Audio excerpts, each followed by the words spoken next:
네, 시청자 여러분, 날선 토크 썰전 라이브 시작하도록 하겠습니다. 국민의힘에 입당한 윤석열 후보가 오늘 국민의힘 초선 의원들 모임인 명불허전 보수답에서 강연을 했습니다. 이제 명실상부한 보수 주자의 목소리를 내는 걸까요?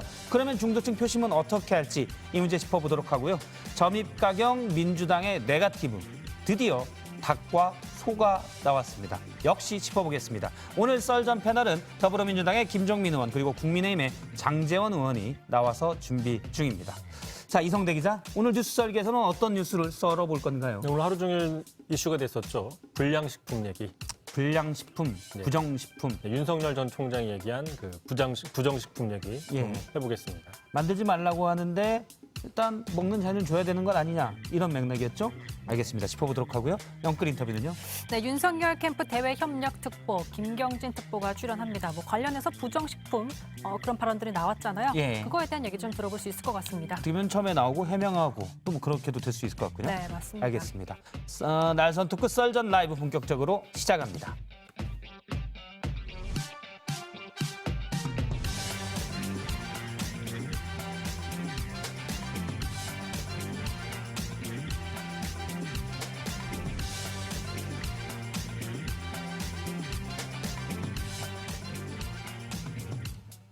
네, 날선 토크 썰전 라이브 시작합니다. 더불어민주당의 김종민 의원 그리고 국민의힘의 장제원 의원이 스튜디오에 나와 있습니다. 안녕하세요. 안녕하십니까. 안녕하세요.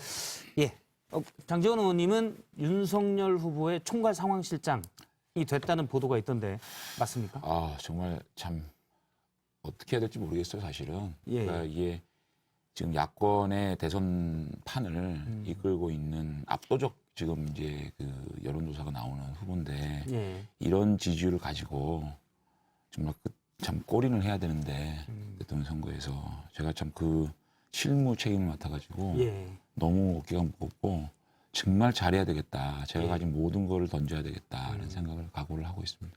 뭐 어떻게 할지 모르겠다고 되게 고민스러운 표정이신데 힘들면 안 하셔도 돼요, 원래. 힘든 것들은. 아니, 상황실장 인사로는 최적의 인사 같아요. 최적의 인사. 인사는 아주 잘했습니다. 어떤 근데 일도 또 문제는 칭찬을. 상황실장은 내가 보면 베스트인데 예. 후보가 후보가 좀 후보가. 문제입니다. 아니, 상황실장이 걱정이 문제고 후보가 베스트죠. 제가 분장실에서 이렇게 봤는데 예. 바로 이렇게 전화하면서 예. 하루 일정에 대한 평가와 이런 것도 아니 또 근데 그거 후보랑 아니 하시더라고요. 후보인지 아닌지 어떻게 알아요? 아니, 얘기해요? 얘기해요? 근데 제가요, 총장님 뭐 잘 됐습니다 이렇게 하셨잖아요. 제가 한 가지 기준을 말씀드릴게. 총괄 상황실장 말을 후보가 잘 듣냐, 예. 말을 안 듣냐, 이거에 의해서 이제 나는 판가름이 난다고 봐요. 예. 근데 말을 안 듣는다에 500원 벌겠습니다. 근데요, 500원. 알겠습니다. 제가 놀란 게 예. 요 얘기만 좀 드릴게요. 예. 제가 요즘 되게 자주 가잖아요. 새벽하고 이제 저녁에. 근데 반바지 입으시고 예. 프라이팬에 고기 굽고 밥을 해주세요. 라면도 끓여주시고. 라면도 끓여주고. 그리고 새벽에 가면 본인이 내려가셔가지고 커피하고 샌드위치를 털레털레 쓰레빠 신고 갖고 올라와요. 그래서 제가 슬리퍼. 예. 슬리퍼. 이런 거 저런 거 좀 했으면 좋겠다고 하면 예. 그러죠? 그러죠? 아니 정말 저도 뭐 대선을 많이 치러봤는데 이렇게 참모들의 말을 잘 듣는 수용력이 참 뛰어난 후보는 처음 봅니다. 일단 저희가 썰전 토크를 준비하면서 각 대선 캠프의 주요 인사들을 모셔다가 각 캠프의 얘기를 들어보자라고 했는데 일단 모셨는데 주요 인사가 됐어요 또. 네. 일단 썰전 라이브 덕분입니다. 썰전 라이브 덕분입니다. 그렇습니다. 저희 뭐 김용진, 이재명 후보의 상황실장도 있고 나중에 전체 상황실장 김용진 모아서 의원. 예, 한번 해도록 예. 하겠습니다. 일단 강정 아나운서가 계속 준비 중이기 때문에 예. 첫 번째 주제 보도록 하겠습니다. 국민의힘에 입당한 윤석열 예비 후보. 오늘은 국민의힘 초선 의원들 앞에 섰습니다. 명불허전 보수다 모임에서 말이죠. 중도와 탈진보까지 아우르겠다던 윤석열 후보였지만 국민의힘 입당과 동시에 이제 정말 명불허전 보수가 된 걸까요? 우선 세금 규제에 대한 반대 입장은 분명했습니다. 집이라는 것은 생필품입니다. 아주 고가의 뭐 집들이라면 모르지만 다 웬만한 거는 이게 생필품인데 생필품 가지고 있다고 그래서 세금을 이렇게 과세를 한다 그러면 이게 정상은 아니죠. 이른바 젠더 갈등에 대해서도 강경한 발언을 내놨습니다. 이것 또한 국가와 국민을 위해서 공정한 방향으로 나가야지 이 페미니즘이라는 것도 건강한 페미니즘이어야지 이것이 어떤 그 선거에 유리하고 집권을 연장하는데 악용이 되고 이렇게 돼서는 안 된다고 생각합니다. 윤석열 후보의 행보를 살펴보면 때로는 보수적 색채가 강하지만 또 때로는 그렇지 않은 경우도 종종 있었습니다. 일례로 윤 후보의 부동산 임대사업자 특혜를 회수하자는 발언에 같은 당 윤희숙 의원은 문재인식 해법이라며 비판하기도 했었죠. 이제 더 이상 보수, 진보로 편을 가르는 단순한 이분법이 불필요하다는 주장도 있지만 보수와 진보를 넘나드는 윤 후보의 행보를 지켜보는 보수 정당 국민의힘 내부에서는 윤석열로 이긴다 해도 진정한 국민의힘의 승리인가라는 얘기가 나오고 있습니다. 윤석열 후보 광폭 행보를 펼치고 있는 걸까요? 아니면 오락가락일까요? 만 되면 굉장히 잘할 예, 첫 번째 주제는 윤석열의 보수다로 잡았습니다. 오늘 제 명불허전 보수다 모임에 강연을 했는데 확실한 보수로 자리매김을 하는 거지. 근데 애초에 빅텐트, 압도적 정권 교체를 얘기할 때는 중도층 표심까지 노린 거잖아요. 어떻게 되는 건가요, 이제? 아니 이게 보수다라는 얘기가 보수 모임에 간 게 아니고요. 예. 보수다 명불허전 보수다의 줄임말이에요 이게. 예. 보수다가 보자 수요일. 보자 수요. 그래서 보수다인 거고요. 예, 중의적이죠. 오늘 일정의 가장 그 의미는 당원이 되고 난 다음에 가장 최초의 행사고 최초의 일정이잖아요. 그것을 초선 의원들과 함께 하겠다. 우리 당의 60%가 초선 의원이지 않습니까? 예. 그러다 보니까 초선 의원들이 굉장히 중요한 분들이거든요. 그래서 또 우리 1년 동안 우리 당을 개혁의 모습으로 끌고 와가지고 그분들이 참 보궐선거에서 압승을 할 수 있는 계기를 만든 분들이기 때문에 초선 의원님들과 함께 당을 외연 확장을 하고 혁신을 하겠다라는 의미에서 그 두 가지 키워드를 들고 초선 의원께 다가간 거죠. 예. 근데 이제 그 외연 확장을 어떻게 하는 건가 물으셨는데, 국민의힘에 입당을 해서도 외연 확장의 노력을 게을리지 않겠다라는 의미가 어쨌든 금태섭 의원이라든지 이런 분을 바로 만나서 입당 과정을 설명을 하고 아주 의기투합을 하는 그 어떤 그런 컨센서스로 이게 헤어졌거든요. 그래서 앞으로도 그러한 외연 확장의 노력을 열심히 하고 또 국민의힘의 윤석열 후보가 입당을 한 다음에 사실상 지금 윤석열 후보를 지지했던 여러 호남 인사들이 지지를 철회하고 있는 상황이 벌어지지 않습니까? 이런 것들에 대한 설득, 그래서 더 큰 국민을 만드는 노력을 계속할 것이다. 계속할 것이다. 그렇게 저희는 생각하고 있습니다. 예, 김정민 의원님은 어떻게 보십니까? 제가 중도층 보기에는 표심을 이게 가져갈 수 있을까요? 애초에 뭐 압도적 정권 교체라는 말을 뭐 누가 이렇게 만드는 모양이던데 실제로는 뭐 거꾸로 가고 있어요. 윤석열 후보는. 그래서 저는 뭐 어렵다고 보고 이게 이제 가던 길을 아니다 하고 다시 이렇게 돌아서잖아요. 그럼 이게 오락가락이 돼버립니다. 그래서 더 표가 떨어져요. 그래서 쉽지가 않습니다. 일단 자기가 길을 한번 잡으면 거기에서 이거 아닌가 봐 하고 돌아선다는 거는 어렵다. 근데 지금 이미 이제 강경 보수 약간 극단적인 쪽으로 방향을 잡았어요. 대표적인 게 우리 중도층이 제일 별로 안 좋아하는 게 뭐냐면 묻지마 반대, 반대를 위한 반대, 쌈박질 정치 이거거든요. 적대적 대결 정치. 근데 딱 우리 윤석열 후보는 지금 정치한다고 나와서 하는 얘기의 대부분이 문재인 정부에 대한 뭐 증오, 뭐 저주 내지는 어떤 아주 강력한 그 아주 극단적인 반대 용어들, 뭐 약탈 정권이다. 그래서 이거를 계속 반복하고 있기 때문에 저는 중도 호소는 어렵다고 보고 두 번째로 중도층이 가장 걱정하거나 그 안 좋아하는 게 뭐냐면 불안정한 거예요. 예. 불안한 거.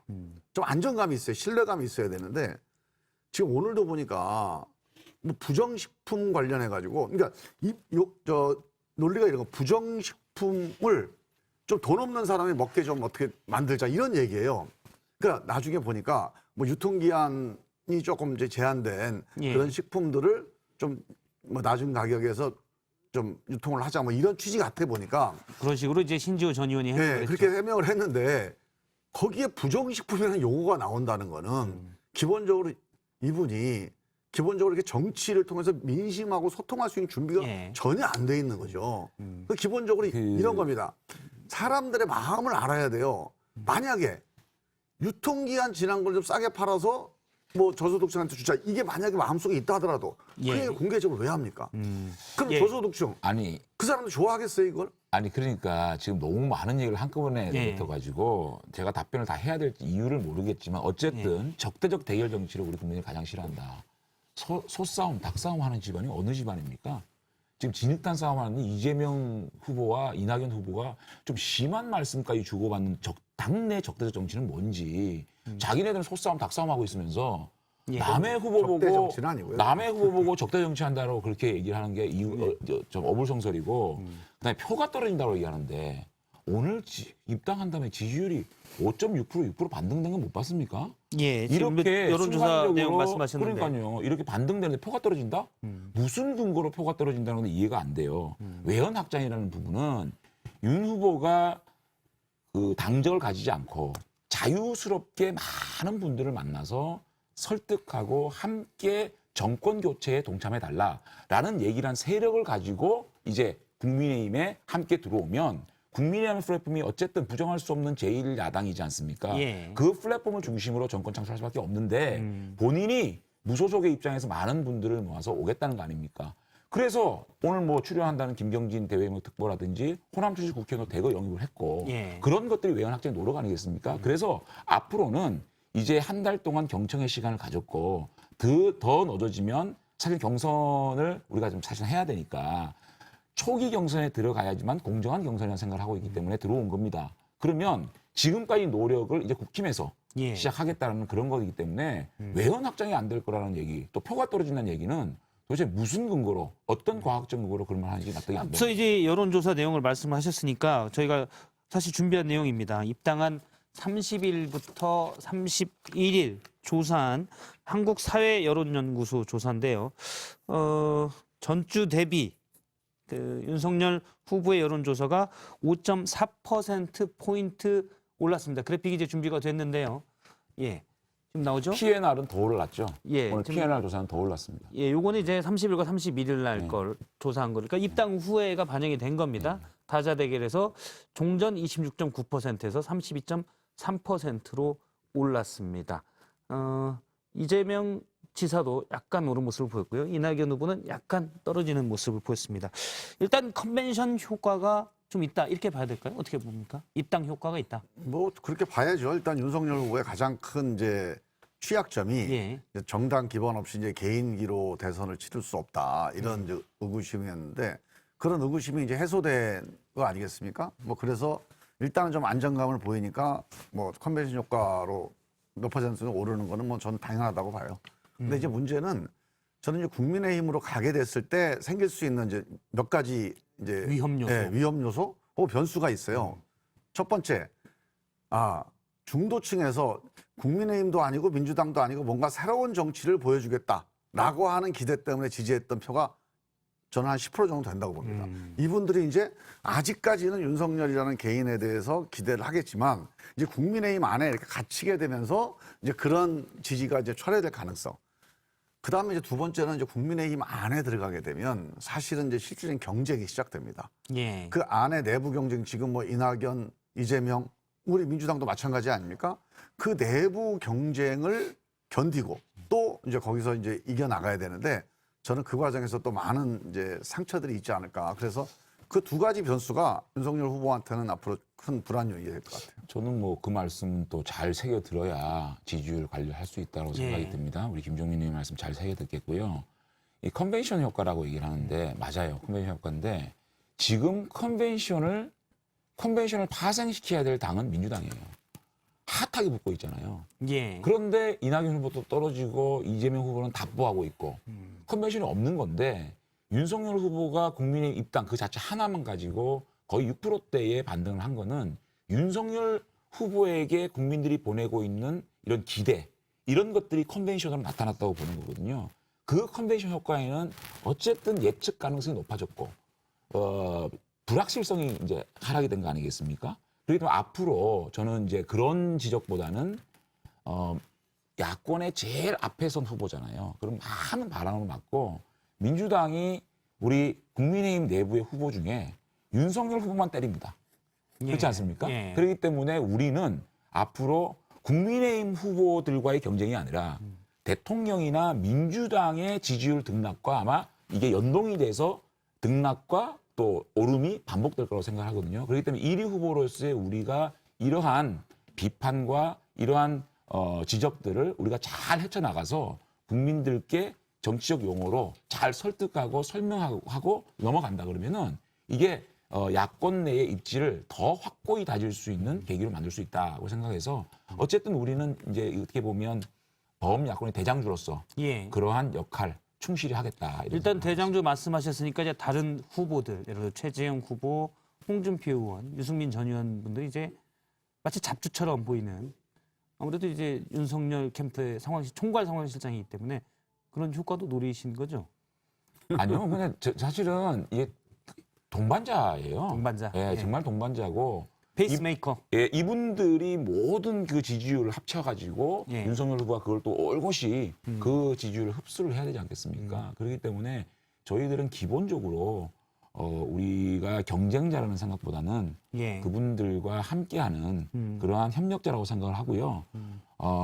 사실은 그 지지율 차이가 좀 많이 나지 않습니까? 예. 사실은 이제 그런 차원에서 전략적으로 보면 좀 늦게 들어오는 것도 방법이거든요. 왜냐하면 이게 12명, 13명이 경선하다 보면 1대 12, 1대 11로 싸워야 되는 상황이잖아요. 그리고 지지율은 또 우리가 격차가 크기 때문에 저희들이 맞받아칠 수도 없고 또 일정한 어떤 비판은 또 우리가 감사하게 또 당내에 어떻게 보면 애정을 가진 비판이라고 보면 그 부분에 대해서 감내해야 될 부분이 있잖아요. 그렇다 보니까 좀 힘들게 앞으로 가야 되겠지만 그럼에도 불구하고 모든 후보들을 아울 수 있는 그러한 대장주로서의 역할, 판을 이끌어가는 후보로서의 역할을 다 하겠다는 생각을 합니다.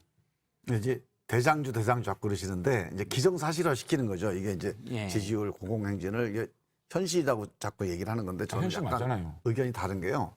일단 이제 팩트는 현재 그리고 야권 주장이 제일 높죠. 본격적인 이제 경선이 시작되기 전에 지지율은 실제로 어음입니다. 어우. 그러니까 현찰이 아니에요, 이거는. 그러니까 실제로 이제 시가가 아니고 예상가. 아, 이게 시장에 나가면 이게 코스닥에 상장이 되면 얼마 갈 거다. 예. 이런 예상 정도인데 실제로 시장에 나가서 어떻게 되느냐는 기다려 봐야 되는 거예요. 우리가 옛날에 박찬종, 뭐 고건, 반기문 뭐 이른바 예상가가 높았던 재상 그런 후보들. 이 대장 예상주주들이 예. 실제로 시장 나가서 한 판이 깨지는 걸 봐왔잖아요. 이게 왜 그러냐면 예상할 때는 이 사람들이 언론에 많이 노출되기 때문에 올라가는 겁니다. 뭐 여러 가지 이유가 있어요. 윤석열 총장 그러면 검찰총장하고 뭐 기본적으로 검찰개혁 과정에서 엄청나게 많은 사건 사고가 있어가지고 언론에 제일 많이 노출돼서 대한민국에. 예.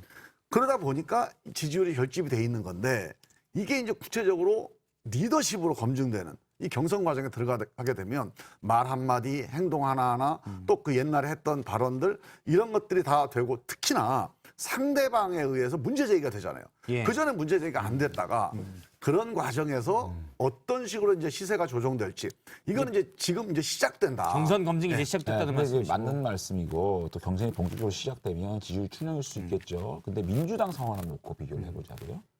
이재명 지사가 단 한 번도 일을 놓친 적이 없어요. 올해 들어서요. 지난해는 이제 얼마나 이낙연 많은 실수와 그야말로 무슨 백제 얘기했죠, 바지 얘기했죠. 사실 좀 두 눈 뜨고 보기 힘들 정도의 실언들을 했고 또 과거의 발언들, 과거의 스캔들 비롯해가지고 그렇게 많은 흠결을 집중적으로 민주당 후보들이 이낙연 후보를 필두로 해가지고 그렇게 이낙연을 때렸는데 결국은 이낙연 후보가 조정이 되고 이재명 후보는 좀 약간의 상승 국면을 가고 있지 않습니까? 그게 각 진영의 기대를 반영하고 있거든요. 이 사람을 통해서 우리가 정권을 유지할 수 있을 것이야. 또 윤석열 후보를 통해서 정권을 교체할 수 있을 것이야라는 각 진영의 기대가 이 지지율을 견인하고 있는 거기 때문에 양강구도로 갈 거다라는 예, 제가 할 말씀이시군요. 때는 제가 할 때는 그렇고요. 어쨌든 저는 그 지금 방금 말씀하시는 뭐 이런 뭐 검증이라든지 이런 게 여론조사가 보통 정치권이 낮아지면요, 아니야 현장 분위기는 좋아. 그렇게 얘기하고 위안을 하지 않습니까? 또 현장 분위기가 안 좋으면 야 지지율은 그래도 버티고 있어 이렇게 얘기하잖아요. 근데 제가 이번에 부산 자갈치를 가서 느낀 게요. 자갈치 조합장이 그러시더라고요. 박근혜 후보, 당시 대통령 후보 이후에 이렇게 시장의 장사가 안 되는데 이 한 명의 정치력이 이렇게 뜨겁게 호응하는 건 처음 봤다는 거예요. 그러면 제가 조금 구체적으로 여쭤보면 예를 들어서 자유한국당 홍준표 후보가 당시 시장을 방문했을 때는 그 정도 뜨거운 건 그런데요? 없었나요? 저는 잘 모르겠고요. 같이 아니 안 그때 가서. 수석 대변인이셨으니까. 아니 그때는 지방선거 때잖아요. 예. 그러니까 그때는 또 우리 당이 완전히 침몰했던 때이기 때문에 침몰했으니까. 그거 비교할 수는 없죠. 예. 그런데 현장의 분위기가 굉장히 좋아요. 그러면 지지율이 어떨 것이냐가 또 객관적인 증명을 하잖아요. 지지율이 다시 반등을 하고 있고 현장 분위기도 굉장히 좋다면 이거는 팬덤일 수가 있거든요. 예. 그리고 우리 진영, 우리를 좋아하는 분들이 아주 윤석열 총장에 대한 어떤 기대 이런 것들을 한 번에 받고 있다라고 분석을 할 수 있잖아요. 그래서 굉장히 탄탄한 지금 상황이다. 저는 이렇게 분석을 합니다. 이거 하나 좀 여쭤보겠습니다. 이준석 대표 없을 때 지난 30일 지방 일정 있을 때 입당을 했잖아요. 그래서 이제 이준석 대표가 오늘 라디오 인터뷰에서 이런 얘기를 했습니다. 원래는 2일에 입당하는 것으로, 그러니까 8월 2일 입당하는 것으로 돼 있었는데 물론 이제 언론 보도에서 새 나가니까 좀 땡긴 것 같은데 미리 상의라도 했으면 좋았을 텐데 아쉽다. 표현은 섭섭하기도 전이다라고 했었는데 아쉬움 있을 예. 거고요. 그래서 뭐 저- 당시 언론에서도 이거는 저희도 다룬데 이준석 패싱이냐 이런 말도 있었거든요. 총괄 상관실장 제가 됐어. 정확한 말씀을 드릴게요. 상황 시작이 잘못됐네 보니까. 아니요, 그게 아니고 보십시오. 일요일부터 예. 이준석 대표를 만나가지고 치맥 회동을 하면서 결정의 시간이 다가오고 있다고 얘기를 했잖아요. 예. 사실상 이제 결정이 얼마 안 남았다는 얘기고 그 당시에 왜 이준석 대표와 입당 문제를 얘기를 안 했겠습니까? 그 다음에 윤 후보의 동선을 보게 되면 그래도 우리 당 선출제의 최고 고위직인 오세훈 시장을 만났어요. 그렇죠. 그다음에 바로 부산을 내려가서 부산시장을 만났죠. 박형훈 시장을 만났어요. 예. 그다음에 뭐 매체와의 인터뷰를 통해서 내가 등본에 2번 달고 출마하겠다. 예. 국민의힘으로 제가 대통령 출마하겠다라고 거의 입당 선언을 했잖아요. 예. 그리고 제가 목요일 날 저녁에 윤 후보를 만났습니다. 그 과정에서 여러 가지 이제 그 언론 나온 그 여론조사를 보여주면서 국민의힘 당원들은 70% 이상이 나를 입당을 하라고 합니다. 예. 그리고 민주당 지지층이 아닌 중도층에서도 거의 과반이 넘는 국민들이 입당하라고 합니다. 입당 결정을 하겠다라고 목요일 날 말씀하셨어요. 예. 아 목요일 날. 예. 예. 그리고 입당 시기는 나이를 맡겨달라. 그렇게 됐거든요. 그런데 금요일 날 오전에 입당하겠다 오늘. 근데 그 과정에 제가 쭉 얘기를 들어보면 윤 총장은 자신이 국민이 불러서 나왔다. 국민의 명령을 따라야 된다. 그러면 자신이 결정을 안 하면 모르겠는데 예. 결심이 선 상황에서는 1분 1초라도 빨리 국민에게 알리는 게 도리다. 그래서 어떻게 보면 윤 후보의 카운터파트는 권영세 대외 그 위원장입니다. 위원장이니까. 그분한테 전화해서 내가 지금 입당하러 가겠다. 당 대표는 지금 그 지방에 계시면 월요일 날 인사가면 되지 않겠느냐. 내가 무슨 대단한 입당식을 받고 퍼포먼스 또 이벤트 컨벤션 이렇게 중요한 게 아니라 예. 내가 결정한 사항을 가장 빠른 시점에 국민에게 알리는 게 도리다. 그 마음을 가지고 윤석열답게 예. 윤석열 스타일로 이제 입성을 한 건데 그런 것들이 대표 입장에서는 아, 이 후보가 입당을 하는데 왜 후보가 이제 이 대표가 없을 때 입당을 하지?라는 오해나 섭섭함은 있었겠죠. 예. 그럼에도 불구하고 윤 후보는 윤 후보답게 국민에게 먼저 알리는 게 도리다 생각하고 한 행동이기 때문에 앞으로 그런 부분들은 대표실과 잘 논의하고 앞으로 예. 이런 그 알겠습니다. 오해가 없도록 노력하겠다는 말씀을 드립니다. 네, 일단 뭐 장재원 시간을 많이 주시네. 상황 죄송합니다. 실장님이 상황실장 되셨으니까 좀 맞아요. 뭐 할 말이 많으실 것 같아요. 처음에 이제 허니문으로 좀 많이 시간을 드리는 거죠. 사실 예전보다는 조금 더 그 뭐랄까요, 약간 더 받아들이는. 예. 왜냐면 이제 일단 야권에서 지지율이 제일 높다고 약간 그런 모습이 좀 말씀이시죠? 보입니다. 예. 무슨 말씀이시죠? 역시 자리가 사람을 근데 만든다는 이렇게 얘기도 있고. 이런 이제 중요한 공공 이 전파를 예. 이렇게 특정 후보 이렇게 홍보에 이렇게 아니 많이 나누기 그런데 제가 잘못입니다. 근데 김정민 의원님이 좀 이렇게 뭔가 공격하실 줄 알았는데 안 객관적으로 하시고. 아니, 목요일인가는 김영진 이재명 후보 상황실장 나오잖아요. 예, 예. 그때 보면 김영진 조혜진, 의원이 훨씬 얘기를 많이 하던데요. 알겠습니다. 그러니까 이제 제가 적절히 얘기를 뭐 많이 하는 건 좋은데 그러니까 특정 후보에게 이렇게 편중된 홍보성 멘트를 너무 많이 하면 아니 안 그게 됩니다. 시청률의 좋은 지적이십니다. 문제라니까요. 좋은 지적. 윤 후보 얘기하고 이재명 후보 하면 시청률이 많이 나오니까 그렇게 하는 거예요. 저 좋은 지적이시고 제가 감안해서 적절히 끊도록 하겠습니다. 두 번째는 이제 민주당 얘기를 하도록 하겠습니다. 얘기 많이 하세요. 강정 아나운서가 준비했습니다. 오늘 오전 민주당에서 벼랑간 소당 논쟁이 벌어졌습니다. 왜 칼이 나옵니까? 또 소, 닭도 마찬가지고요. 우리가 사람인지 소, 닭입니까? 저는 이 두 분이 주고받는 막말이 너무 심해요. 심한 막말을 내세우면 국민들 보기에 정말 민망하죠. 소와 닭, 그 논쟁의 시작은 이낙연 전 대표로부터였습니다. 이 전 대표가 닭 잡는 칼과 소 잡는 칼은 다르다고 얘기한 걸 두고 본인의 총리 경험은 소 잡는 칼에, 이재명 후보의 도지사 경험은 닭 잡는 칼에 비유했다는 해석이 나왔습니다. 자, 이걸 들은 이재명 캠프. 이 전 대표는 서울시장 소와 부산시장 소를 빼앗긴 본이라며 바로 반격했습니다. 민주당 대선 후보들 간의 소당 논쟁은 총리 한계론으로 더 나아가 대통령 디스론으로까지 번졌습니다. 직선제 이후 총리 출신이 대통령이 된 예가 없어요. 총리의 역할과 대통령의 역할은 분명히 다르고 대통령과 총리의 리더십의 내용과 질적인 성격은 다르다는 것을 반증하는 것이죠. 이낙연 총리가 별로 한 일이 없다라는 얘기를 계속 하는데 이것은 문 대통령에 대한 디스라고 생각합니다. 원팀 협약식을 뒤로한 네거티브 공방. 말로만 원팀을 강조한 건 아닐 텐데요. 뜨거운 논쟁은 식지 않는 모습입니다. 예, 두 번째는 민주당 얘기인데요. 민주당의 닭칼 또는 소칼로 잡았습니다.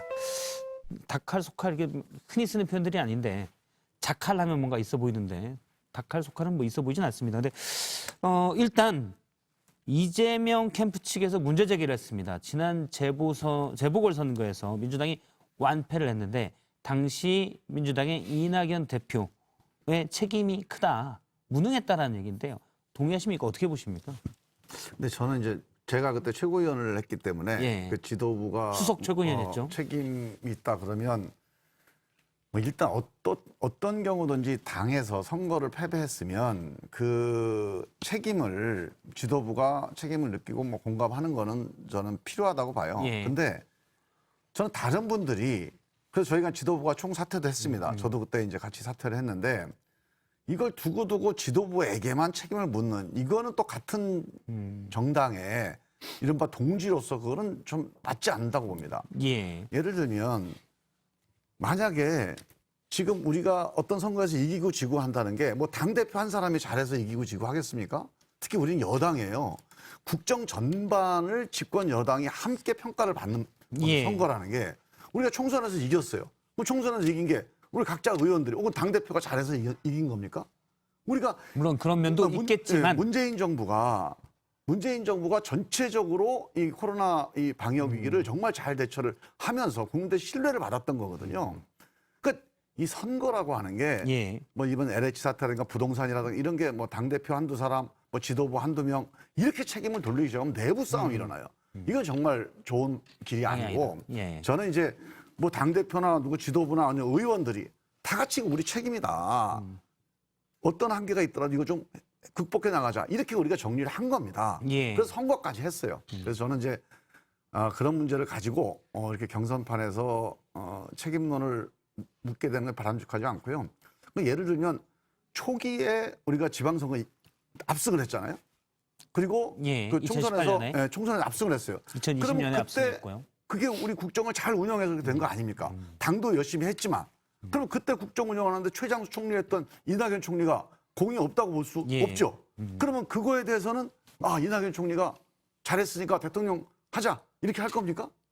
그건 아니잖아요. 예. 그래서 제가 뭐 그거는- 다시 한번 말씀을 그런- 시청자분들께 잠깐 사소한 공지를 문제를 끌고 가면 말씀드리면 안 좋다는 거예요. 저희가 이제 여야의 토론, 대결이라기보다는 각 캠프에서 나오시기 때문에 아무래도 국민의힘에서도 장제원 의원 같은 경우는 이제 윤석열 캠프의 입장을 많이 하고 돼 있죠. 근데 이제 김종민 의원님 같은 경우는 거의 결정된 것 같은데요.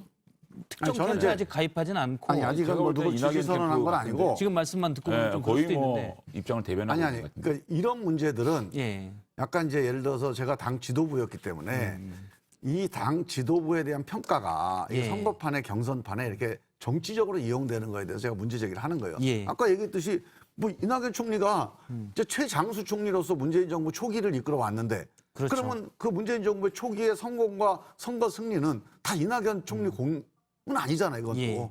그래서 그거는 예. 우리가 좀 약간 차분하게 좀 뭐 미래를 위해서 좀 토론을 논쟁을 하는 게 예. 좋다는 거죠. 당내 선거, 당내 경선 우리 많이 하잖아요. 김정민 의원도 출마를 하셨고. 근데 당내 선거는 지적을 하더라도 비판을 하더라도 도가 넘으면 안 돼요. 선을 넘어가면 안 선을 된다. 넘으면 안 돼요. 그러니까 정제된 단어로 비판을 해야 감정이 안 상하거든요. 저희들이 사실 친이 친박이 생긴 게 이렇게 박근혜 이명박 후보가 치열하게 붙다 보니까 금도를 넣는 비판들이 있었기 때문에 그게 나중에 개파로 고착되고 큰 위기가 오게 됐잖아요. 그게 저는 맞는 말을 해요. 다 보면 이재명 지사도 이낙연 대표가 책임이 있죠. 보궐선거 참패 왜 책임이 없습니까? 그런데 이재명 지사들 자기가 대표면 그 당시에 LH 사건 터지고 부동산 사건 터지는데 과연 이길 수 있었을까요? 해법이 역지사지 있었겠냐? 해보면 제가 볼 때는 이렇게까지 싸울 문제가 아닌데 저는 이렇게 수위가 높아지는 걸 보면 좀 걱정이 되는 부분이 있어요. 그런데 이게 지금은 지지율 좀 차이가 있습니다. 이재명 지사와 이낙연 후보가. 예. 그런데 이게 좀 더 좁혀진다고 봤을 때는 정말 이건 막장으로 갈 수 있는 가능성을 보여주고 있는 거거든요. 그래서 저는 이게 송영길 대표가 정말 중심을 잘 잡아야 됩니다. 당내 경선에서 본선이 있잖아요, 경선은. 이때 이렇게 속싸움, 닭싸움? 뭐 백제? 뭐 이렇게 막 나오면요. 진짜 민주당이 큰 위기에 봉착할 수 있다. 지금 송영길 대표가 중심을 잡아야 될 때다. 2007년 친이 친박처럼 네. 이 개파의 오래된 구원의 시초가 될 수 있다는 지금은 좀 말씀이신 거죠? 차이가 있으니까 괜찮은데 좀 더 좁혀져 보세요. 지금 이제 막장으로 저도 해야죠. 같은 걱정을 하고요. 차이가 좀 좁혀지면 이대로 가다가는 정말 이제 돌이킬 수 없는 상처가 남겠다 이런 걱정이 돼요. 그래서 사실은 제가 이전에 이런 제안을 했습니다. 우리가 검증위원회를 만들자. 예. 그래서 서로 부정적 이른바 네거티브라고 할 만한 사안들이 있어요. 근데 그게 사실 확인도 해보고 토론해봐야 될 가치는 있는 게 있습니다. 뭐 근거 없는 얘기면 안 되는 거고. 예. 그런 게 있으면 그걸 가지고 우리 서로 후보 간에 논쟁하지 말고 당에 있는 검증위원회에서 모아가지고 거기에 대해서 후보한테 당신 이거 사실 뭐냐 확인해보고 그래서 확인된 사실을 가지고 서로 국민 앞에 공개할 건 공개하고 만약에 사실이 아니면 양쪽에다 고지해서 이건 더 이상 싸우지 말라고 조정하고 그리고 발언도 수위도 감정적인 거 그러니까. 이런 것들에 대해서도 정리정돈을 해주고 사실 이거를 제가 당내에다가 여러 번 이제 제안을 요청을 했는데. 했었거든요. 근데 이제 그게 안 돼요. 근데 지금 안 당대표 됐는데 송영길 당대표가 하는 것도 제대로 말이 안 먹히는데 그 밑에 있는 위원회에 말이 아니 근데 먹힐까요? 그거는 이렇죠. 지금 위원회를 할 때 당 그 후보 사람들 한 명씩 집어넣고 그 다음에 누가 봐도 중립적인 인사들이 있어요 우리 당에. 그런 분들 중심으로 해서 여기서 무슨 결정하는 게 아니잖아요. 누구를 당락을 결정하는 게 아니라서 개별 사안들에 대한 사실 확인을 정말로 충실하게만 하면 그게 이 둘 사이의 감정 싸움을 뭐 둘이든 셋이든 후보들 간의 감정 싸움을 좀 누그러뜨릴 수 있어요. 그리고 미래를 위한 정책 논쟁 중심으로 토론을 좀 예. 주도해 나갈 수가 있거든요. 그래서 그거를 우리가 지금 안 하는데 이쪽은 그걸 하겠다고 그러더라고요. 이준석 대표가. 검증위원회를 예. 뭐 검증단인가요? 제가 검증단은 이제 정확한 그 내용을 모르고 있습니다. 그래서 당대표 저는- 산하에 예. 만들겠다고 하죠. 저는 그건 바람직하다고 보고 다시 우리 당에서도 그런 방향으로 부정적인 것, 그 네거티브에 대한 것, 뭐 정책 논쟁은 뭐 반대 비판할 수 있습니다. 하지만 이런 신상 문제라든가 아니면 과거 전력이라든가 이런 거에 대한 것은 사실관계 중심으로 해서 내부적으로 점검한 다음에 예. 그 다음에 공개하거나 아니면 근데 양쪽에 그게 전달하는. 현실적으로 그게 안 돼요. 지금 경선 기간이 짧기 때문에 당내의 어떤 그런 조사력 이거 가지고는 팩트를 밝힐 수가 없어요. 이럴 예. 때는요. 이해찬 전 대표라든지 힘 있는 그러니까 원로가 원로들이 나서서 두 후보에게 엄중하게 경고를 해야 됩니다. 편을 들면 안 되고 그런 어른의 기능이 없으면 이거는 지금 막장가로 가거든요. 제가 걱정하는 문제는 아닌데 저는 뭐 이렇게 그냥 사실 흐뭇한 마음으로 흐뭇한- 지켜보고 있는데 흐뭇하게. 흐뭇하다 그러고 그렇고 어쨌든 뭐 카운터파트이기 때문에 네. 이때 그 당에는 어른이 있잖아요. 그래도 지금 어른들이 나서 가지고 말을 정지하게 해야 됩니다. 근데 이해찬 대표는 지금 이재명 지사 쪽과 가깝다고 얘기가 되고 있고 그러니까요. 또 어른이 누가 있습니까? 문희상 전 국회의장 국회의장도 정도인데 계시고, 네. 문재인 요즘 대통령이 계시죠. 문재인 대통령이 계시죠 사실. 문재인 대통령이 이제 한 말씀을 하면 문재인 대통령이 계시고 그리고 당원들이 제일 큰 어른입니다. 우리 민주당의 권리당원들이 이제 이런 문제들에 대해서 이게 문제다라고 얘기를 하기 시작해요. 그러니까 저는 이제 그런 당원들 목소리를 잘 듣고 예. 양 후보가 또는 후보 캠프에 있는 의원들이 좀 절제를 할 거다 저는 그렇게 생각합니다. 일단 이낙연 지사는 어떻게 보면 이번 네거티브 공방 때문에 득을 보지 않았나요? 인지도를 올리고 사실 여권 주자들의 사이에서는 이재명, 이낙연의 양강 구도를 만들었잖아요. 어떻게 보면 득을 봤다고도 볼 수 있지 않습니까? 근데 이제 이런 나름. 네거티브 캠페인이요. 예. 득이 있으니까 이걸 합니다. 양쪽 다 득이 있어요. 근데 대부분이 짧게 보면 득이고 길게 보면은 이게 독입니다. 예. 손해입니다. 그 대부분 네거티브 캠페인은 짧게는 사람들한테 상대방을 공격해서 상대방이 약간 휘청거리거나 흔들려요. 상처가 나요. 그래서 득인 것처럼 보여요. 근데 길게 보면 별것도 아닌 거거든, 결국은. 별것도 아닌 거 가지고 남을 공격했다 그러면 예. 신뢰도가 떨어져요. 그래서 결국은 안 하는 일만 나중에 못한 게 손해본다. 돼버리는 거죠. 알겠습니다. 민주당의 소닭 발음도 좀 어려운데 소닭 논쟁에 대한 시청자 의견을 잠깐 보면요.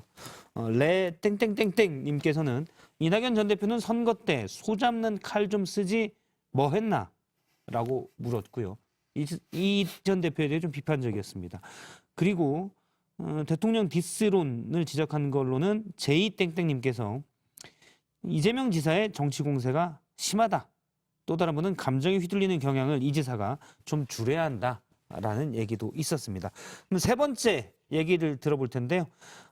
일단 국민의힘과 안철수 대표가 있는 국민의당 합당 얘기입니다. 이준석 대표가 합당의 시한, 데드라인을 정해서 최후 통첩을 했죠. 그 얘기를 먼저 들어보겠습니다. 국민의당과의 합당 문제는 이번 주가 분수령입니다. 분수령이면서 또한 마지노선입니다. 국민의당의 빠른 합당 결의를 부탁드립니다. 예, 세 번째 주제는 간만에 안철수로 잡았습니다. 주제 제목을 간만에 안철수를 잡는 거에 대해서는 저희 내부적으로 치열한 논의가 있었지만 다른 의미는 없고 최근에 사실 별 뉴스에 나오지도 않고 존재감이 좀 미약했었거든요. 그런데 오늘 청와대 앞에서 이 드루킹 특검 관련된 시위도 1인 시위도 벌이고 또 국민의힘과 국민의당 간의 합당 논의가 나오면서 자꾸 얘기가 되고 있습니다.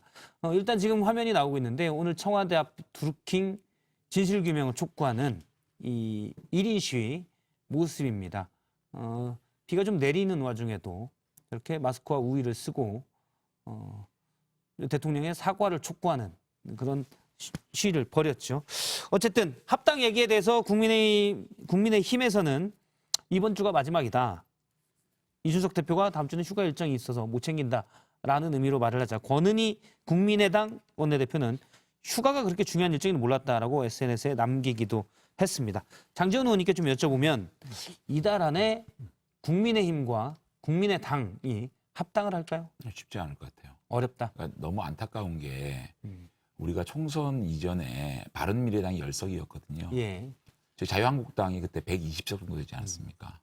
근데 엄청난 양보를 하고 합당을 했거든요. 큰 집이 양보를 해야 돼요. 그러니까 안철수 대표가 지금 존재감이 있고 없고가 중요한 게 아니라 감정적으로 아까 마찬가지인 게 국민의당과 국민의힘은 사실상 이제 큰 틀에서 지난 그 보궐선거 때 같이 하기로 약속을 하지 않았습니까? 그러면 큰 집이 감정을 건드리거나 자존심을 건드려서는 안 되거든요. 근데 그런 감정과 자존심의 문제로 좀 발전되는 것 같아요. 예. 그래서 쉽게 합당이 힘들 것 같은데 우리 윤석열 이 국민 캠프 입장에서는 국민의힘 입당을 할 때 두 가지 큰 과제가 있다고 생각합니다. 우리 당의 혁신과 외연 확장이거든요. 예. 외연 확장의 가장 중심 인물로 우리 범보수진의 가장 소중한 지도자로 안철수 대표를 꼽고 있습니다. 그래서 윤석열 후보가 브리지가 돼가지고 안철수 대표와 같이 할 수 있도록 예. 만났고 또 교감도 가지고 있다. 그래서 끊임없이 윤 후보 입장에서 이 대선판을 이끌어가는 입장에서 안철수 후보와 함께 했으면 좋겠다는 간절한 마음을 갖고 있습니다. 그래서 그런 브리지 역할을 하겠다라는 말씀 드리고 싶습니다. 표현이 전반적으로 간절해지셨어요. 그러니까 이제 계속 그렇게 우리 윤석열 캠프 상황실장으로 장으로서. 계속 얘기를 하죠, 네. 보니까. 그러네요. 앞으로 이제 거기에 또 총괄 상황실장으로 돼 있어서. 방송심의위원회에서 이제 좀 그 심의 좀 받아보셔야 될 것 같아요. 논평가로 바뀌겠습니다. 네. 저기 안철수 대표는요, 저는 안 들어간다고 봅니다. 합당 안 한다고 봐요. 그럴 가능성이 지금 안철수 들어가면 대표가- 완전히 머리 굽히고 들어가는 거죠. 그것도 있고 네. 윤석열 후보가 안 들어갔으면 혹시 이제 먼저 들어가서. 모르겠는데 이미 거기 들어가 있잖아요. 그 들어가서 거기서 경선하면 윤석열 후보가 될 거 아닙니까? 그러면 사실은 대선에서 자기 목소리를 낼 수 있는 기회가 없어요. 그래서 저는 합당 안 될 거라고 보고 이게 이제 지금은 뭐 4%니 5%니 하고 자꾸 괄시를 하는데 뭐 그러니까 휴가 전에 빨리 와라 이러고 저는 정치를 왜 이런 식으로 하는지 몰라요. 이거는 그런 실무 일정이 있더라도 그건 정치적으로 얼마나 무시하는 겁니까, 상대방을. 그렇죠. 근데 난 이해가 안 갑니다. 이거 이준석 대표가 이게 경험이 없어서 그런 건지 아니면 원래 이거를 전략으로 생각하는 건지 둘 다 맞지 않습니다. 이렇게 하면 안 돼요. 정치는 한 사람 한 사람을 다 존중하는 게 가장 기본이에요. 다 주권자니까. 예. 근데 적어도 대선 후보였던 사람 그리고 한 당의 대표를 뭐 휴가 일정이 있어요. 그 전에 연락 줘. 이거는 그러면 안 되죠. 안 되면 끝이야. 그래요. 그러면 사실 표 같아도 안 들어가죠. 기분 특히 지난 나쁘니까. 보궐선거 때 네. 안철수 대표의 역할이 굉장히 크지 않았습니까? 그렇죠. 서울시장 보궐선거 때. 서울시장 보궐선거에 단일한 그 지도자를 부산까지 막 모시고 유세를 해달라 도와달라라고 손을 내밀었잖아요. 그 당시에 간절함을 생각한다면 안철수 대표에게 좀 더 넓은 마음을 가지고 좀 더 우리가 오히려 손을 내미는 그런 자세가 절실하다는 생각이 듭니다. 김용현 말씀해 좀. 안철수 대표가 이제 합당을 안 하게 되면 예를 들어 11월 이후에 그러니까 국민의힘 후보가 결정된 뒤에 단일화 투표를 하자. 그럼 단일화 여론조사를 하자. 그럴 수 있을까요? 100% 하죠. 그렇게 하겠죠. 아니, 저는 왜 그러냐면 독자 출마 가능성은 없겠죠. 독자 출마할 수도 있겠는데 결국 독자 출마를 해놓고 단일화 협상이 이루어지겠죠. 근데 이제 이번 대선은요 엄청나게 변수가 많은 대선이에요. 사람들이 지금 윤석열, 이재명 이렇게 갈 거다고 보는데 그렇지 않습니다. 지금 제가 예전부터 얘기를 했는데 이번 대통령 선거만큼 안정적인 대세론이 없는 예. 그런 대선은 없어요. 사실 둘 다 불안정한 대세론이에요. 그래서 이게 어떤 일이 벌어질지도 모르려니와 된다고 하더라도 진짜 엎치락뒤치락 하면서 여러 가지 변수가 많을 텐데 거기서 4~5%의 지지율이다? 저는 만약에 안철수 대표가 혼자 남아서 중도적인 입장으로 계속 간다 그러면 난 10% 지지율 나온다고 봐요. 예. 왜냐하면 이 중도 지지율이 양강이 싸우는데 양쪽으로 흩어져 나온 사람은 반드시 생기거든요. 예. 그래서 저는 안철수 대표를 이렇게 무시하다가는 나중에 큰 거 닥친다. 자, 안철수 대표가 사실 대선에 출마해야 된다라는 게 이제 민주당에 속내지 않을까 하는 생각도 들고요. 아니 오히려 우리가 불리할 수도 있어 그런 개념은 네, 아니고 알겠습니다. 그냥 객관적으로 이렇게 갈 거다라고 하는 아주 냉철한 알겠습니다. 논평이지. 저는 뭐 민주당 상황실장으로 얘기하는 게 아닙니다. 저희도 예. 대선 기간이 다가오면 다가갈수록 안철수 대표의 존재감이 커질 수밖에 없다라는 생각을 합니다. 예, 이번 대선도 이제 다자 대결이 아닐 가능성이 크기 때문에 뭐 48대 52의 싸움이 되면 1~2%가 중요하죠. 알겠습니다. 오늘 두 분 말씀 여기까지 듣겠습니다. 고맙습니다. 네, 감사합니다. 이번엔 라이브.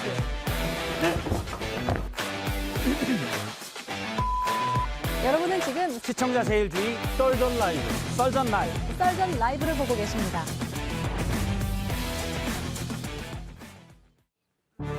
이 시각 주요 뉴스 알아보겠습니다. 문재인 대통령이 청와대 수석 보좌관 회의에서 국민 3,600만 명에 대한 1차 접종 계획을 추석 연휴 전까지로 앞당기겠다고 밝혔습니다. 이어 백신 물량은 차질 없이 도입될 것이라며 정부를 믿고 접종해달라고 당부했습니다.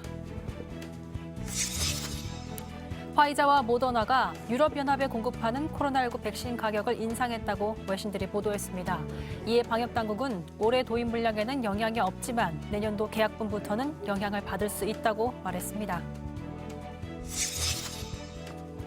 외교부가 아프리카 기니만 인근 해상에서 조업하다 해적에 납치된 한국 선원 4명이 약 2달 만에 무사히 석방됐다고 밝혔습니다. 석방된 선원들은 행정 절차가 끝나고 항공편이 확보되는 대로 귀국길에 오를 예정입니다. 아픔을 달래는 여자, 고개 숙여 우는 그 여자, 이 세상에 약한 것이 여자, 당신 내맘 몰라요. 내 진정 당신의 사랑이. 네, 8월의 첫 월요일입니다. 정치 시사 이슈를 알기 쉽게 썰어드리는 이성대 뉴스 썰기 시간인데요. 뉴스 썰기의 셰프 썰쉐 이성대 기자가 뒤에서 등장을 했습니다. 어떻게 된 일이죠? 8월의 첫날이라서 한번 좀 바꿔봤습니다. 분위기 전환을 위해서. 아, 그래요? 네, 바로 보고 시작하겠습니다. 네. 더불어 4대약 척결 캠페인으로 4대약 인형을 같이 넣어 한 방에 날려버리겠습니다.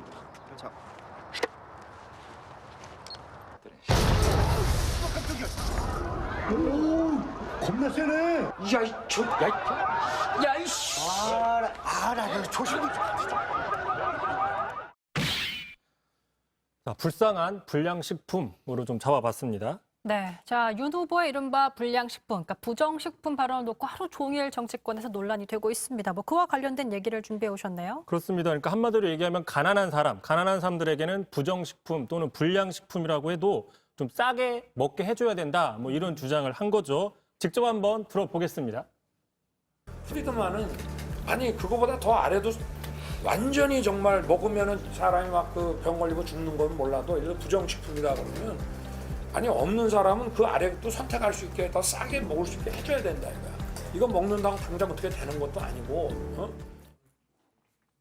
그러니까 얘기를 들어보면 단속 기준, 그러니까 퀄리티를 너무 높게 하면 그걸 맞추려고 생산 비용이 증가해서 단가 자체가 높아지니까 경제적 약자들을 위해서는 좀 그걸 낮추자, 기준을 낮추자 이렇게 하는 얘기인 것 같아요. 근데 그렇게 해석이 되는 거죠. 그러면서 또 예를 들어서 설명을 좀 이어갔는데요. 이렇게 얘기를 했어요. 자, 예를 들어서 햄버거 50전짜리를 팔면서 위생이나 퀄리티를 5불짜리로 맞춰놓으면 소비자에게는 선택의 자유가 제한이 된다라고 얘기를 했죠. 돈 없는 사람들의 선택권을 위해서 기존보다는 좀 질이 떨어지더라도 이런 제품들을 많이 내놓자. 뭐 이런 주장인 거죠.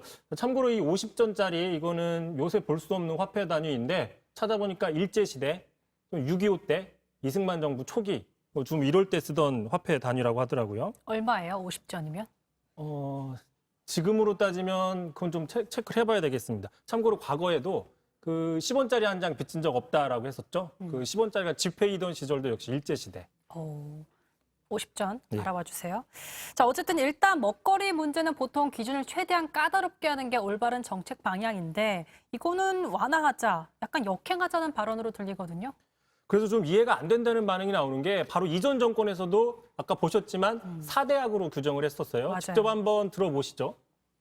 나는 국민을 불안하게 하는 4대 사회 악인 성폭력, 학교폭력, 가정폭력, 불량식품을 반드시 뿌리 뽑고 법이 사회적 약자의 방패가 되는 나라를 만들겠다고 국민 앞에 약속드렸습니다. 네, 잠깐 시청자 의견 보니까 50전이 양가 0.5원이라는 얘기가 있네요. 역시 시청자분들이 더 똑똑하신 것 같아요. 자, 어쨌든 윤 후보가 주장한 개념을 우리가 실생활에서 찾아볼 수 있을까요? 그러니까 굳이 찾아보니까요. 비슷한 개념 리퍼브 상품이라는 게 있습니다. 뭐냐 약간 흠집이 났거나 또는 전시용 같이 썼다가 나중에 좀 그 기준에 미달이 돼도 조금 싸게 파는 상품들 리퍼브 상품이라고 하는데 주로 공산품이죠. 뭐 소파, 뭐 가구 이런 것들. 자, 그럼 먹거리에는 뭐가 있냐? 굳이 찾아보면은 못난이 상품이라고 있어요. 맞아요. 말 그대로 좀 겉모습이 조금 안 예쁜 거. 하지만 이런 것들도 어떤 안전성이나 성분 같은 거는 차이가 없죠. 그러니까 부정식품이라고 볼 수는 없는 겁니다. 어쨌든 윤 전 총장의 논리대로 따지면 뭐 유전자 조작식품 있죠. GMO 같은 거. 또 비인가 업자가 비인가 재료를 써서 싸구려로 만드는 제품.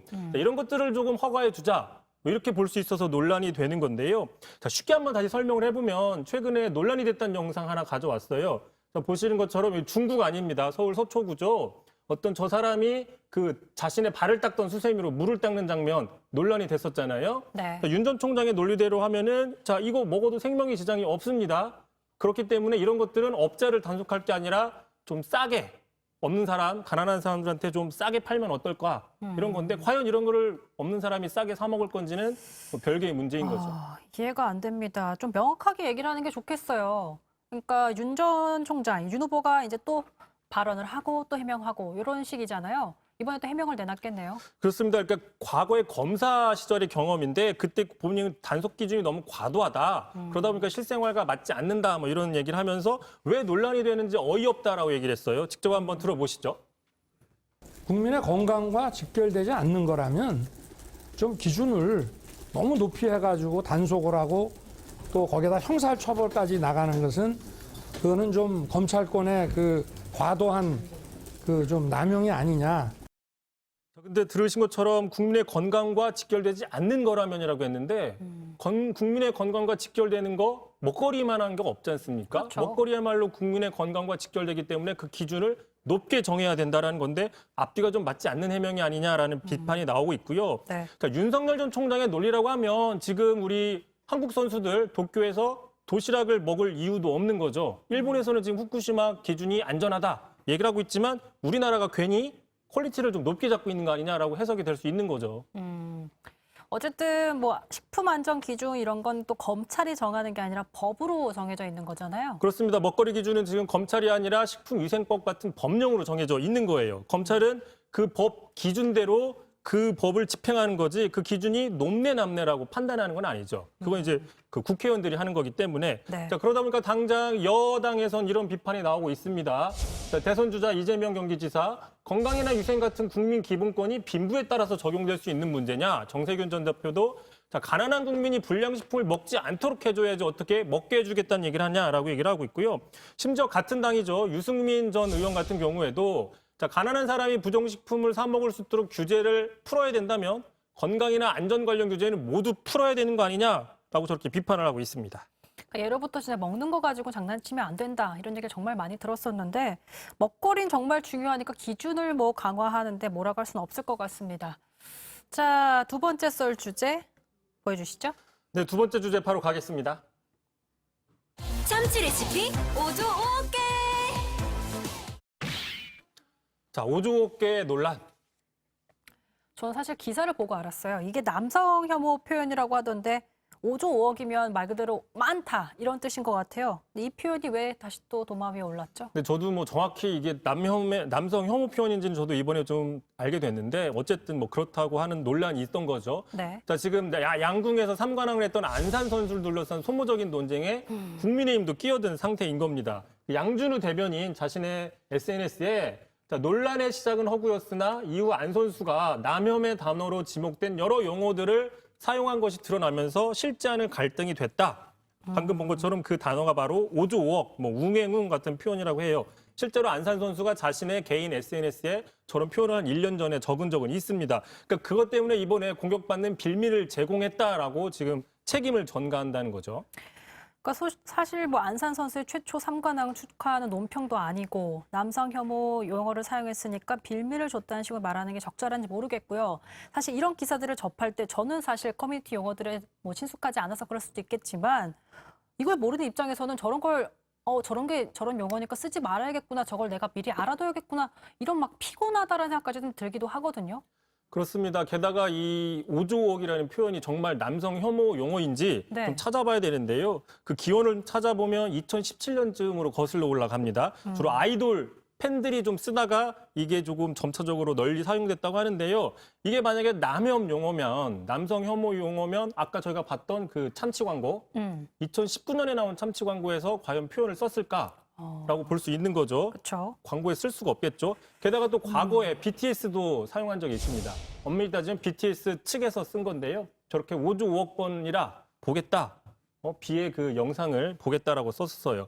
만약에 남성 멤버들만 모인 BTS도 남성 혐오냐라는 반박이 나올 수밖에 없는 거죠. 네. 자, 그러니까 반대편에서는 물론 처음에는 그런 뜻으로 사용된 게 아닌데 자, 급진적인 남성 혐오 단체들이 이 단어를 이른바 오염시켰다는 거죠. 혐오 용어로. 그렇기 때문에 이제는 쓰면 안 된다 이렇게 주장을 하고 있는 거예요. 자, 어쨌든 간에 문제는 저런 표현 한두 개를 가지고 마치 안산 선수가 뭔가 누군가를 혐오한 것처럼 그렇게 지적하는 저격하는 그 태도가 공당의 모습으로서 적절하느냐 이 부분인 거죠. 사실 지금 정의당에서 이준석 대표가 직접 해명하라고 요구하고 있는 상황인데 아무래도 뭐 그동안 이준석 대표가 뭐 2대 20대 남자를 그 정서를 대변했기 때문이다 이런 얘기들이 나오고 있어요. 그래서 이 대표가 입장을 내놓긴 했나요? 네, 입장을 좀 내놨습니다. 이렇게 얘기를 했는데요. 양준우 대변인 같은 경우에는 논평이 아니라 본인의 의견을 피력한 것이다. 여성 혐오적인 관점에서 이야기한 건 전혀 없다라고 좀 두둔을 했습니다. 자, 그런데요. 이 양준우 대변인이라는 인물 지금 우리가 여기서 이렇게 시간을 들여서 분석하고 썰고 있는 이유가 뭡니까? 대변인. 개인이 아니라 공당의 대변인이기 때문이거든요. 자, 대변인이라는 역할은 바로 그 당의 역할을 대변하는 겁니다. 자, 굳이 개인 의견을 얘기하고 싶으면 대변인을 하면 안 되겠죠. 어쨌든 정치의 역할은 혐오의 원인을 상대에게서 찾는 게 아니라 남혐이든 여혐이든 모든 혐오는 어쨌든 옳지 않다. 이런 게 쟁점인 것 같아요. 알겠습니다. 이성계의 뉴스 썰기였습니다. 수고하셨습니다.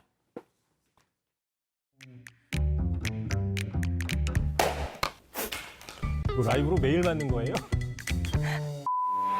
여러분은 지금 썰전 라이브. 썰전 라이브. 썰전 라이브를 보고 계십니다.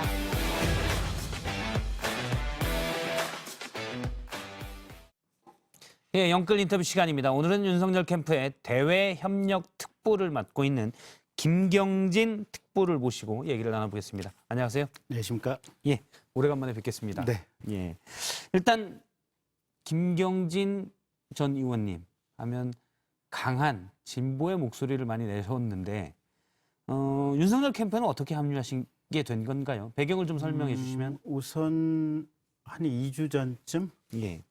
일요일 날 윤석열 후보 본인께서 저한테 전화가 왔더라고요. 그러면서 캠프에 좀 합류해서 일을 좀 해줄 수 없겠냐라고 이제 제안을 하면서 예. 그럼 제가 무슨 일을 합니까라고 여쭤봤더니 우선 후보 그러니까 윤석열 나 본인이나 또는 캠프에 대해서 비판하는 목소리가 무엇인지 그런 부분을 좀 종합해서 좀 알려달라. 그러니까 쓴소리를 좀 해달라. 라는 거 하나 하고 그다음에 이제 진보 진영이라든지 또 중도 진영 사람들이 조금 우리 캠프에 부족한 것 같은데 그쪽으로 인재 영입을 할 수 있도록 조금 도와달라. 예. 그다음에 세 번째는 이제 큰 틀에서 보면 여러 직능별로 이제 조직 확장을 좀 해야 될 텐데 그 두 가지 일을 하고 조금 여유가 있으면 그 부분까지도 좀 맡아주시면 좋겠다라고 해서 그러면 그렇게 하겠습니다라고 제가 하고 합니다. 원래 조금 뭐 윤석열 캠프에 들어가서 좀 도와주고 싶다는 생각도 가지고 계셨었죠. 예, 그렇습니다. 예.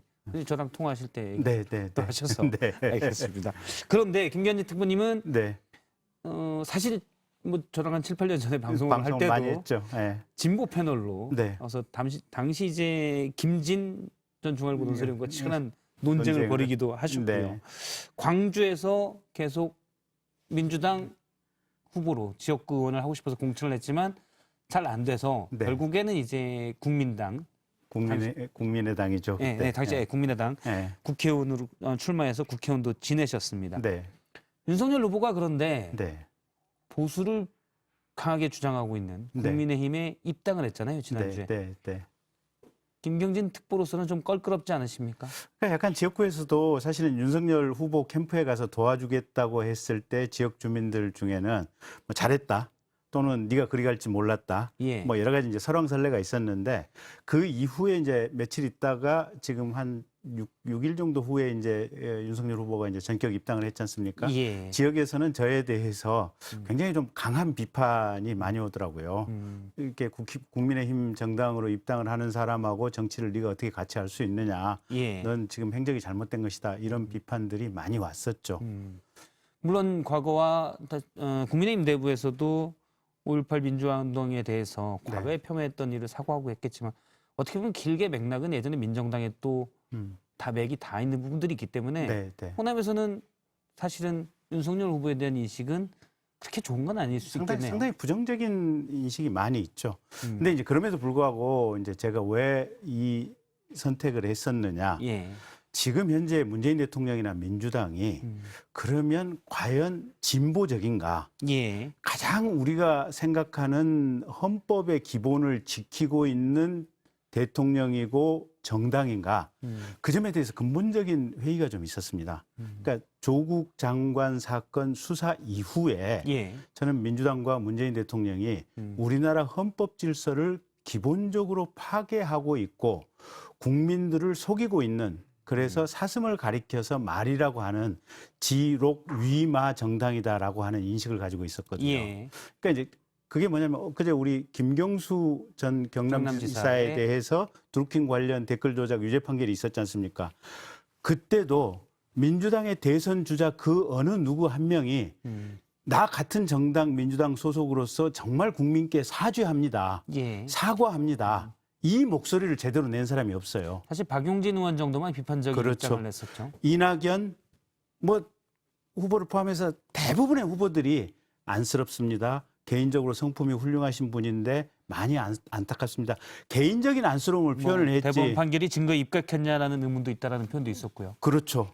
그러면 도대체 이런 대통령 선거 과정에서 어마어마한 범법 행위가 있었음에 대해서 그리고 대법원에서 실형 2년이라고 하는 형이 선고됐음에도 불구하고 민주당의 대선 주자들, 민주당의 핵심들은 거기에 대해서 무슨 인식을 하고 있는가.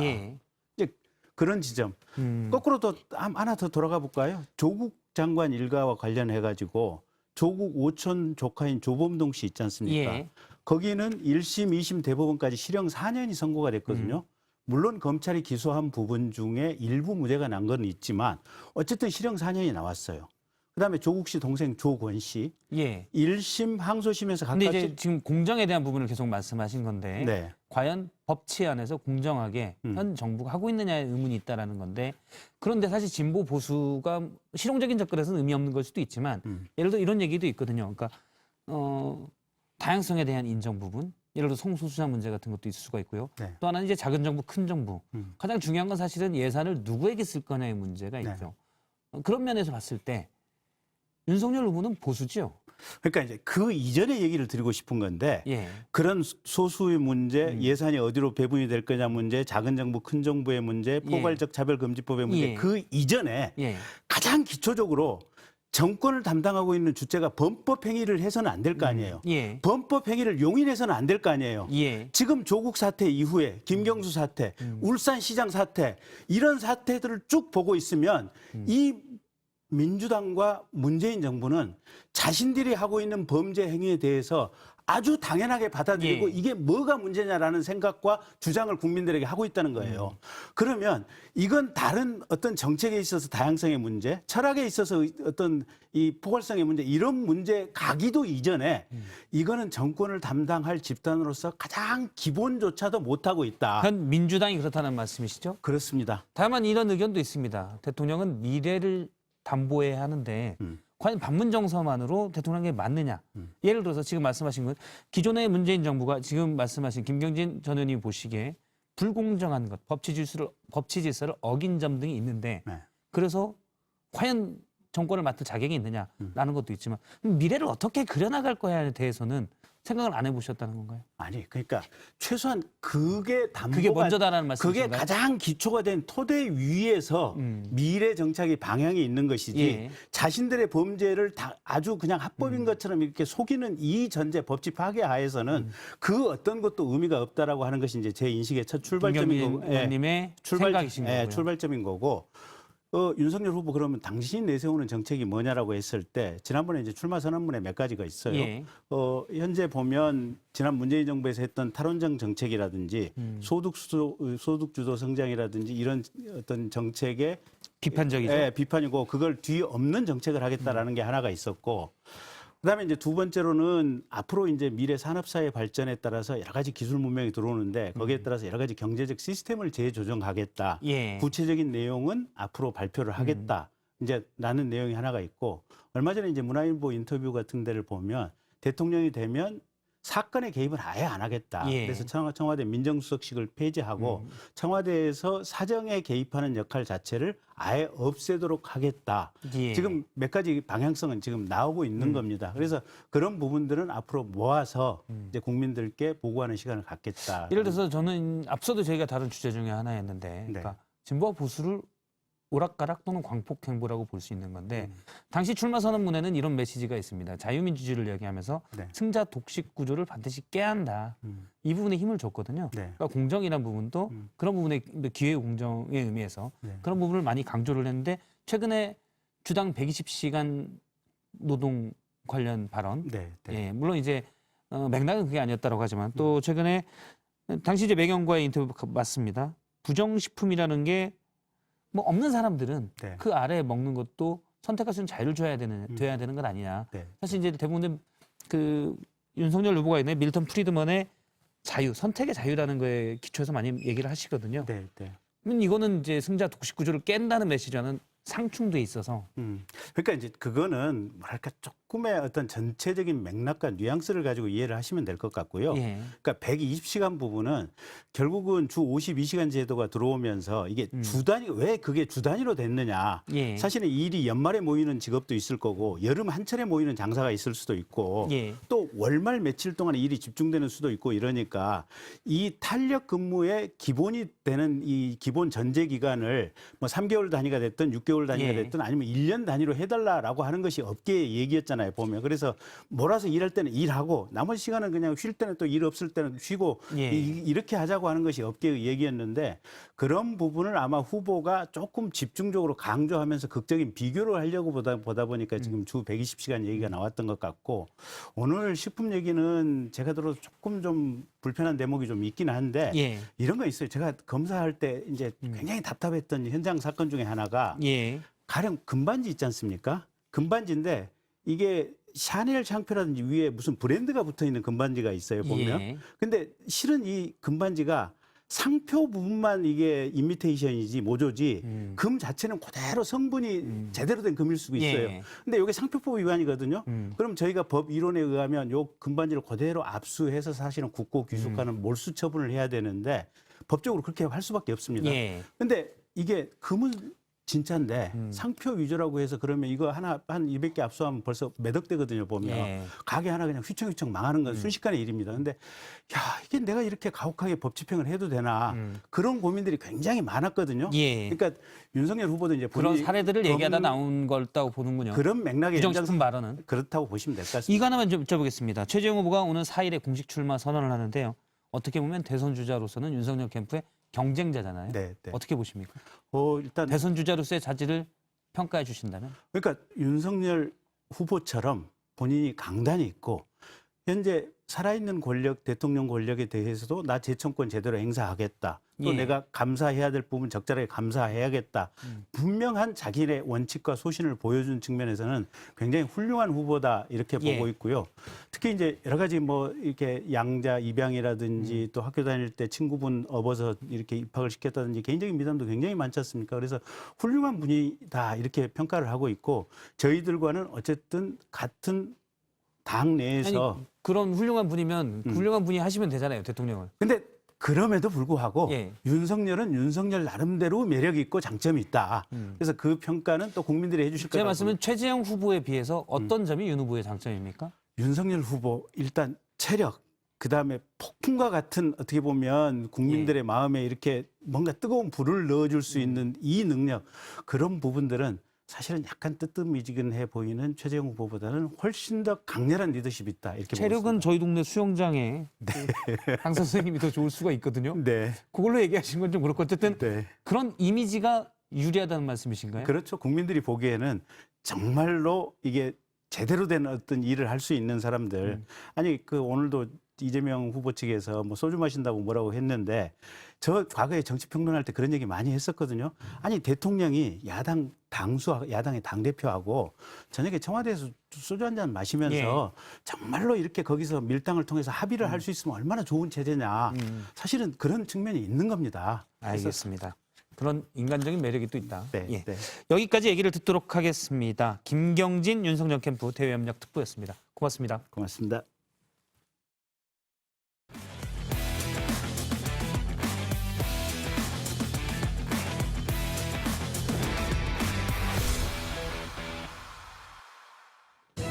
네, 지금 시각 7시 10분 뉴스룸이 이제 5분 뒤 방송됩니다. 오늘 뉴스룸의 주요 소식 정리해드립니다.